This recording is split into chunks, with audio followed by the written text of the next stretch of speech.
Welcome to ACC Nation, featuring sports news and special guest interviews. Here's Will Ojanen and Jim Quist. This is ACC Nation's Louisville football preview with the publisher of 24/7's Cardinal Authority. Sports journalism chops range from the Courier-Journal to play-by-play on the ACC network, and you've probably heard him on the Louisville radio network as well. Here to share his thoughts on the 2024 version of Cardinals football, our special guest, Jody Demling. Thanks for joining us, Jody.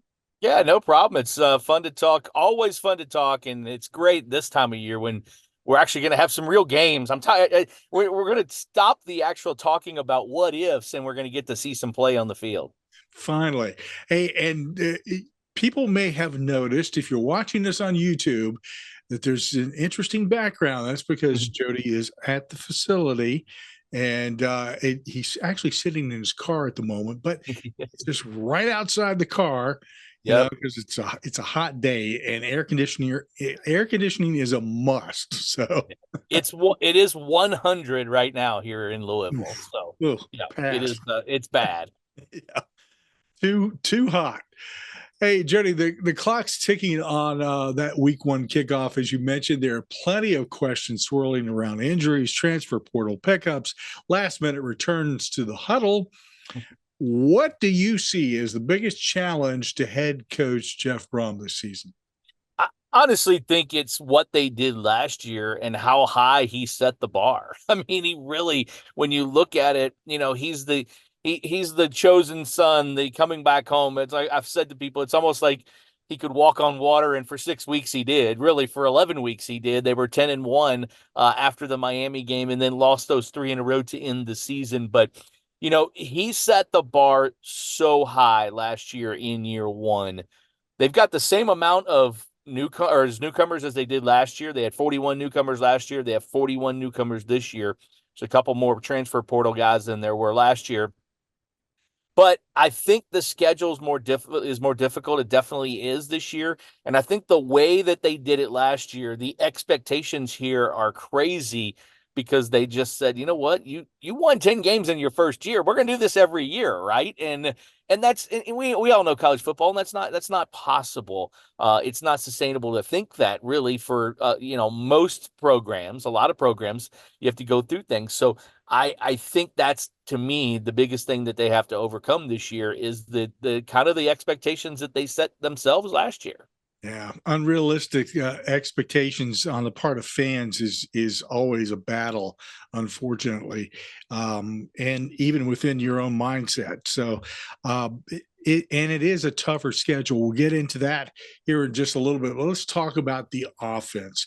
And offensive coordinator and QB coach Brian Brom has a competitive quarterback room this season. Right. Outside the inner circle, there has been speculation galore, a little bit still hanging out there about, as we go into this first game, that maybe there's a quarterback controversy. But let's be real here. Tyler Shuck, has he got it locked down? Yeah, he's the guy. I mean, honestly, I don't, to this point, thinking about the quarterback room, Tyler Shuck is the starter, and I'm not sure who the backup would be. It would be 4 or 5 guys, because there's just been this battle that they had throughout fall camp and really spring and into fall camp. And really nobody has stepped forward and said, I'm the backup kind of guy, or I'm going to challenge Tyler Shuck. Tyler Shuck is the guy. He's not only in my opinion, he's the most important guy on this team because of his injury history, and he needs to stay healthy. But he, I think, is the guy who's going to lead this team from the quarterback position and get as many snaps as they possibly can out of him, this coming season. He does things. I thought Jack Plummer last year took a lot of criticism towards the end of the year because of a couple throws he made in the ACC championship game. He, a turnover in the Kentucky game, and then the way he played in the bowl game. Jack Plummer also won 10 games last year for Louisville. You know what I mean? So I thought Jack Plummer did a pretty darn good job last season. Tyler Shuck so far, from what I've seen, is a better quarterback and can make more throws than Jack Plummer could. So I'm looking for Shuck to have a huge season this year. Unfortunately, sort of the DJU syndrome in the ACC. What have you done for me lately? Right. It's not what you have set up. I'm just impressed as I'll get out by Shuck. I've been watching video on this guy. He can put it in the air. He can run, and part of keeping him healthy is maybe not having him run as much because he's Yeah. not afraid to hit people. No, he's not, and I don't think you're going to see. You're not going to see very many design runs for Tyler Shuck this year. I can just tell you that right now. They've got a really good running back, deep running back group. They've got some weapons around him, and they feel like they can do it with him. Look, last year was not what Jeff Brom's offense kind of looks like. People saw it and they're like, "Oh yeah, this is kind of fun. We like this." Jeff Brom doesn't run the ball. Jeff Brom wants to throw the ball. Last year, the tight end room was lacking. It's much better and much deeper this year.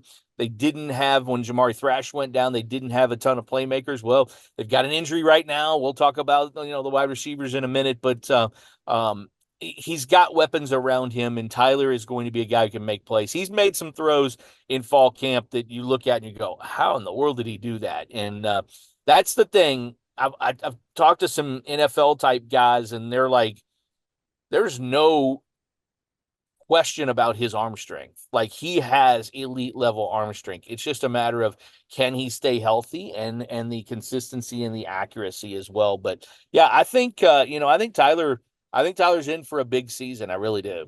It's gonna be fun to watch him. I will just, if he can play like what I've seen some of those highlights, if he plays like that even half the season, Right. it is going to be thrilling football for Louisville fans. And again, keeping him healthy, that's critical. And part of keeping him healthy is making sure that offensive line is doing their job. So let's Right. talk about that offensive line. And they need to improve a little bit over last year in order to protect their quarterback. They're big, they're experienced, they're physical, and they're very, very deep. They can go 9 deep. They did lose one guy, Lance Robinson, who's out for the year with a knee injury, but they've got guys back. Michael Gonzalez, I think, you talk about NFL prospects on this team. Michael Gonzalez is as good of an NFL prospect as they've got, 6'4", 305. He'll play the left guard spot. He's been there. He's very steady. He's played since he's been a freshman here at Louisville, and he is kind of the rock of that group. And then next to him, Monroe Mills, who came from Texas Tech with Tyler Shuck. He started for 2 years at Texas Tech. Monroe Mills is another guy with a lot of experience, 6'7", 315. You look on the right side, Jonathan Mendoza, who is an Ivy League, who transferred from Yale, 6'9", 330 is the right tackle. Louisville's never had size like this, and it's been a long time since they've had it across the board. I don't remember a 6'7" on one side, 6'9" on the other side as the tackles. And then the right guard spot, Austin Collins started last year when Renato Brown, who was Louisville's most experienced offensive lineman last season, was hurt. He tore his knee up in pregame warmups in the Pittsburgh game. It was just a bad night for Louisville. It started raining. He got injured. He was out for the year. Louisville ended up losing that game. Kind of a weird kind of a night. But Brown is back and healthy, and Collins is there. So those two guys will rotate in and out there. And then Pete Niagara is a guy they went and got out of the portal from Northern Illinois. He's a guy who started for 2 years there. That's the key point to me. I think he's going to be fine. But that's the one spot where I want to see it before I believe it. But they're deep. They've got those 6 guys, and then they've got 3 or 4 others that they feel pretty confident in the rotation. They'll be able to spot some guys and give some guys some breaks here and there. So yeah, it's a deep, deep line. This is encouraging to hear because that's you always worry about flash in the pan situations when you have a new coach come in and everybody's really up on them Right. and what they're going to be able to do. It looks to me like Brom has been building and effectively using that transfer portal and getting some really good people in there in addition to the people he's got already, and just adding on and building. So looks good long term. Behind Shuck is Turner and Cheney. And am I missing anybody back in the backfield that is going to um, maybe be a threat? You had mentioned briefly that that Brahma isn't all in on the running aspect of it per se, more on the passing game. Yeah. Are any of these guys really the type of running back that's going to come out and be a threat going out wide or getting into the open and catching passes? Yeah, I mean, Donald Chaney is a bigger guy. Think of last year's Louisville's backfield. Jawar Jordan and Isaac Garindo were two great guys. They both got drafted. Garindo was the bigger back, and Jordan was the kind of the scat back. Well, Maurice Turner is basically neither one of those guys. He's a little bit bigger than Jordan. He's the fastest guy I think on the team. He's got some size and some speed and some wiggle. He'll be fine. He's played a lot the last 2 seasons. He's played a lot of snaps. So he'll be in there and he'll do a good job. Donald Chaney is the bigger guy. He's more of the Isaac Garindo kind of thing. He came from Miami. He had like 1,000 yards, I think, at Miami, 5'11" and about 225 or so. So he's a little bit of a bigger back. And then you've got a true freshman, Isaac Brown, who has just been, every time we talk to one of the coaches, they bring his name up. And it's like, you don't want to really hype up a freshman, but boy, it's almost like he's done it himself. He is a guy who Jeff Brom said is going to be on the field. Their running back coach, Chris Barkley, said we can't keep him off the field. He's going to be on the field. He's from Homestead, Florida, way down exit 1 in off of the interstate there in Florida. And he is a guy who is electric. He's fast. He reminds me a little bit of Jawar Jordan. He wears number 25 like Jordan did. And I think he's a guy who is going to be a difference maker for this Louisville offense. And like I said, Jeff Brom, over the course of his time at Western Kentucky and at Purdue and last year at Louisville, they don't like to play a ton of freshmen early. Last year, only one freshman did they burn his red shirt. That was the linebacker Stanquan Clark, who played quite a bit. That's the only one. Nobody else. Everybody else, saved those that year and redshirted. I think at Purdue, I think they only had 3 the last year that they were there at Purdue that burned their red shirts. So he doesn't like to play them. But this guy, they're going to have to play, and he's that good. Interesting. Wide receivers, loaded group. Boy, man, it's like, who do you select from? It's just, I started listing off everybody and I started looking at their numbers and I'm going like, man, this is just insane. And then you throw into the fold your big ball player who's returning from South Carolina, who was with the Cardinals, in Amari Huggins Bruce. And boy, suddenly you have all of these targets for Shuck to be throwing to. Now, there are some injuries right now, so that's the thing. Colin Lacey is out 6 to 8 weeks, about so with a broken collarbone, so kind of knew that. Jimmy Callaway, who was I had kind of in the rotation. Coach Brom doesn't think he'll play this opening week. He's been injured a lot in fall camp. So you take those 2 guys kind of out of the mix. Ja'Cory Brooks is a transfer from Alabama who has really had a great camp. He looks like an SEC player. He plays like an SEC player. He made huge plays in a national championship game for Alabama over the course of his time. Louisville is going to need him to step up, and I think that he will. Chris Bell is the main guy coming back from last year. He caught 2 touchdowns from Shuck in the spring game. He's going to be another guy who is right there and is going to be a main weapon. Jaden Thompson, transferred to Louisville prior to last season from Cincinnati, was dinged up a lot last year, got some games and got some reps, but maybe not as much as he wanted because he had some injuries. He's healthy, and I think he'll start in the slot. And you mentioned Amari Huggins Bruce. Look, he's on the roster now, and Jeff Brom on his radio show on Wednesday night said they're still not sure if he's going to be able to play on Saturday, but when he does get in there, he's going to give them something that they really don't have, and that's a speed guy down the field. He is a slot guy, kind of a speed guy down the field, and I look for him to help. I mean, look, he knows the offense because he was in it last year. Now he left in January and came back in late August, but he knows the offense and what they want to do, and I just think it's a big help. And they've got some younger guys on that group as well that are gonna have to step up. Katarius Hicks is a guy. Jahiel McClain is a wide receiver from out in California. Those guys are going to have to step up and do something with some injuries right now. But you're right. They do have a lot of guys that they can pick from. Let's go into the tight ends and see what they're delivering Yep. for you, because Mark Redmond stands out, and there's not only a key to having some interesting play schemes going on there, but also from the blocking standpoint, should they run? So Jeff Brom's best teams prior to last year, you take away last year when he was 10-4, but always his best teams at Western Kentucky and at Purdue had very good tight end play. That's kind of been the staple of him. He loves to use the tight end. I think they've got 3 or 4 of them that have played either now still playing or have played in the NFL at times. He didn't have that last year. This year with Mark Redmond, Mark Redmond's a guy who is on the Mackey Award watch list this year. It's the 3rd time he's been on the Mackey Award preseason watch list. You don't just make it on those lists for nothing. He is a very solid, good tight end. He's a little bit better of a blocker than I think they thought he was, which is a good thing. So he can make plays and he can block.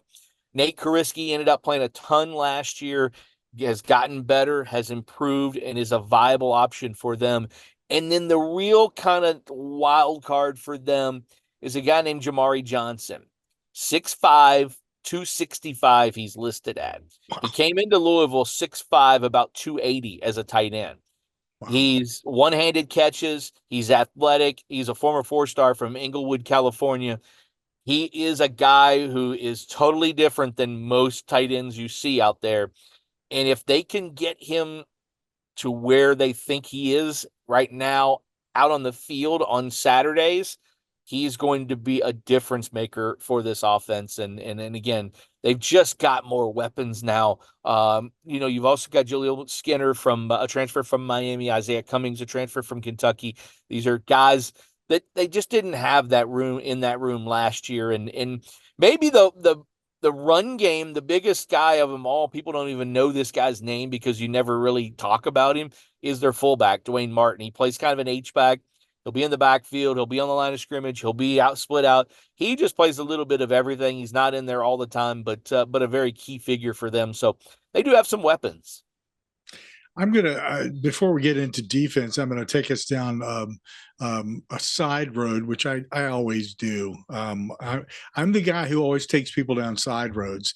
Let's talk a little bit about, and because of your experience covering sports in the Louisville market, especially, I can't think of anybody better to ask this question. I'm coming to a game, and I've never been to Louisville before. Yep. I just want to make note I have been. But where are you going to suggest that I go eat? Someplace that's a good place that you know of, and that maybe has become like a favorite place for you to head before a game or after. If you're coming during the month of September, which Georgia Tech, Jacksonville State, Georgia Tech, and then I think even the October 19th, the Miami game is the same thing. If you're coming to one of those games, it's going to be totally different. I'm not suggesting a place to go eat. I'm suggesting a place just around the corner to go to, and that's Churchill Downs. It's right around the corner. You can actually park and go to Churchill Downs and stay parked and come back and tailgate and then go to the game. So Churchill is open. They've got really good food there, so you can have lunch there. You can see all the sights. You can see a couple races. There is a lot to do here in this city that people don't realize. But yes, that to me, that is a place right there. And if you're coming into town and you just want like a kind of a bar stop or a place that, for some wings and some fun before the game or whatever, I'm going to give you kind of the I love it, and I know the Louisville staff loves it. It's a place called Cluckers. It's over in Jeffersonville, Indiana, right across the river, actually. You can actually see the river from there, so Cluckers is a good spot. No, I think I know exactly where that is. I'm just going to stop for the heck of it because I always roll through town on Thanksgiving, so it'll give me an excuse to stop and refuel. At There you least go. that's what I'll tell my wife. Um, Hey, and Churchill's open on Thanksgiving Day as well too, so you could oh, always just stop there. So excellent. Well, there you go. she doesn't realize that she's in for a longer trip than normal. Uh, gee whiz, let's get into defense because man, They're deep. They're deep. They're good. I never thought they could be better than they were last year. And I'm still holding up. I'm not gonna say they definitely are, but they've got a really good chance. They were so good last year at times, and they've got a chance to be better this year because they're deeper. wow. It's crazy. They have bodies everywhere. They brought in so many transfer portal guys in the secondary and on the defensive line. Um, they really, really have a chance to be super, super good this year on defense. I think the thing that's scary about that, Jody, to me and anybody who looks at stats and whatnot, um, Louisville defense was number one in the ACC against the run and Yep. number one in the nation in red zone defense. So if what you say comes to fruition, this is going to be a very, very tough team to do anything other than 3 and out. So, Well, and the thing of it is they've got so many guys up front. Ashton Gelati is a first team preseason All American. Louisville's only had three first team preseason All Americans on the AP poll. Lamar Jackson wasn't even a first team. You know, it's Jair Alexander and I think Caleb Chandler, an offensive lineman. Eh, He he can do so many things. 6'4", 275. They line him up on the outside. I think you'll see him some on the inside. You're going to see him on the left side. You're going to see him on the right side. You're going to see him standing up a little bit. They can do so many things with him because they've got so many other guys behind him. You know, in the middle to what you call the two tackle spots, I guess the two guys in the very middle there for Louisville.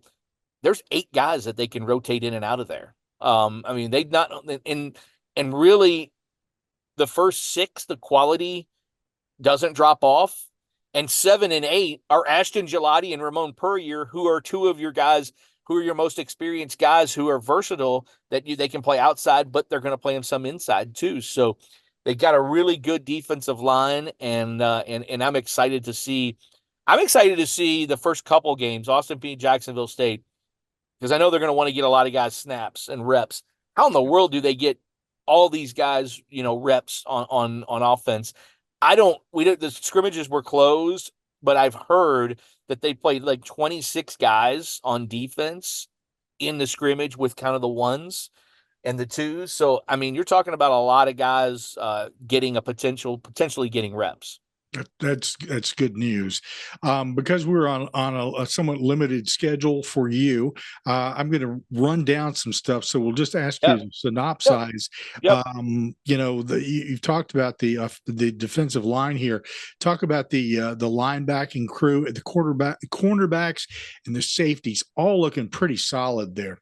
Linebacker is the one spot where they're good. TJ Quinn's played a lot of ball. Stanquan Clark might have the most potential of anybody on the defense. He's a kid from Miami, a sophomore, 6'3", 240, and runs like he's 189 pounds or whatever. I think the linebacking crew is going to be fine. They're just not as deep. And that's the one spot where they're not as deep. Secondary, Quincy Riley could be a first round NFL draft pick. I'd be shocked if he's not in the first 3 rounds, based on what he looks like in preseason. He's been great. He's been good. Corey Thornton from UCF is a transfer. To Marion McDonald from Tennessee is a transfer. Those guys in the secondary. You're looking at a guy named MJ Griffin. Remember that name. He was Louisville's best secondary guy coming into last year. Got hurt on the first day of fall camp last year, missed the entire season, and is back. So you're talking about experience.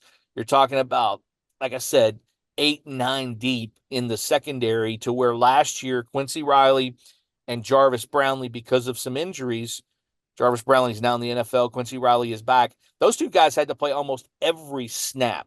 and it really hurt them towards the end of the year, I thought, as far as they were just tired. They were worn out, and they were dinged up, and they were in there a lot, and it just couldn't do it. But they've got a lot of bodies and a lot of guys that are going to make plays. So everything that you're telling me basically is confirming what all the comments that I'm seeing on myriad message boards.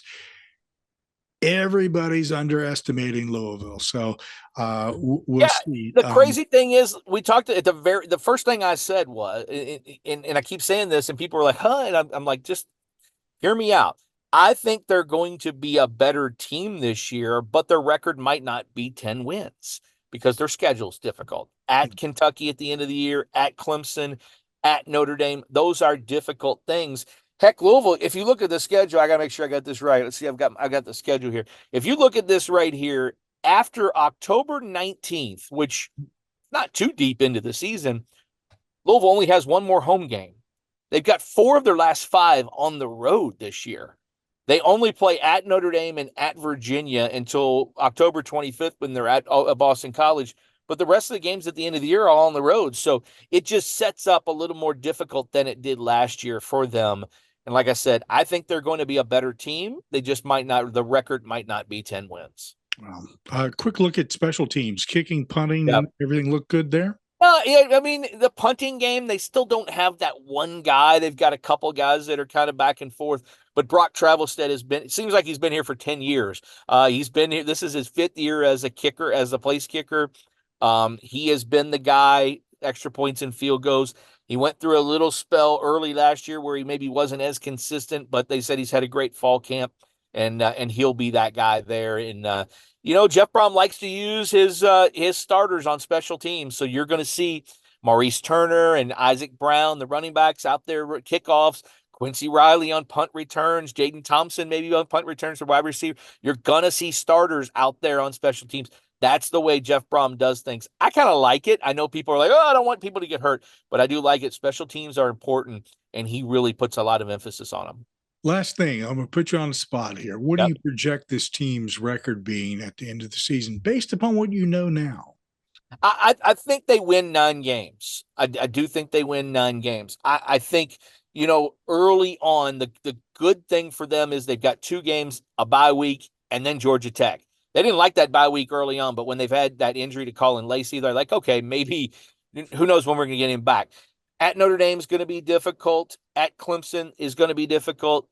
They've struggled against Kentucky lately. They do need to beat Kentucky. So at the end of the season, but I look at that Miami game and I look at SMU. Those are kind of my swing games. Yeah.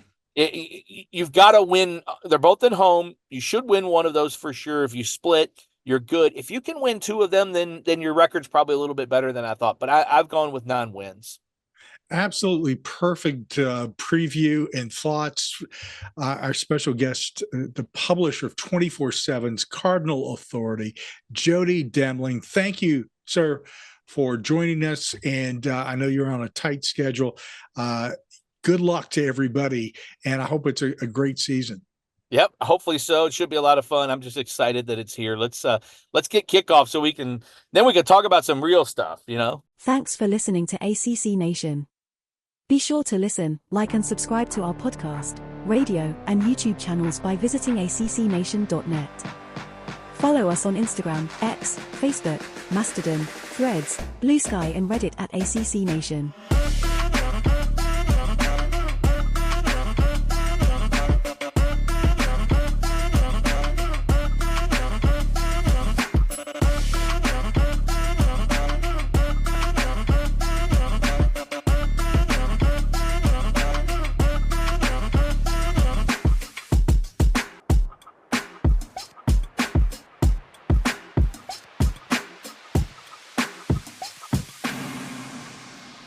ACC Nation.